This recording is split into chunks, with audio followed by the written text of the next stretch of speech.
എല്ലാവർക്കും നമസ്കാരം. ഞാൻ സൗമ്യ. എൻ്റെ അടുക്കളത്തോട്ടത്തിലെ കത്തിരിച്ചെടിയാണിത്. ഇതിൽ ആമവണ്ടിൻ്റെ ശല്യം കൂടുതലായിരുന്നു. ഇത് ഞാൻ വിവേറിയ സ്പ്രേ ചെയ്ത് കൊടുത്താണ് ഇതിൽ ആമവണ്ടിൻ്റെ ശല്യമൊക്കെ കുറഞ്ഞു കിട്ടിയത്.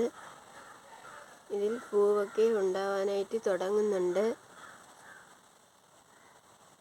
എല്ലാ വീട്ടമ്മമാരും അടുക്കളത്തോട്ടത്തിൽ ഇതുപോലെ കത്തിരിച്ചെടിയൊക്കെ വെച്ച് പിടിപ്പിച്ചാൽ നമുക്ക് വീട്ടാവശ്യത്തിന് കുറച്ച് കത്തിരിയൊക്കെ ഉണ്ടായി കിട്ടും. ഇതുപോലെ ഗ്രോ ബാഗിലൊക്കെ നന്നായി മണ്ണും വളമൊക്കെ മിക്സ് ചെയ്ത് നട്ട് ആമവണ്ടിന് വിവേറിയൊക്കെ തളിച്ചു കൊടുത്താൽ ഇതുപോലെ നമുക്ക് കത്തിരിയിൽ പൂവൊക്കെ ഉണ്ടാകാനായിട്ട് തുടങ്ങും.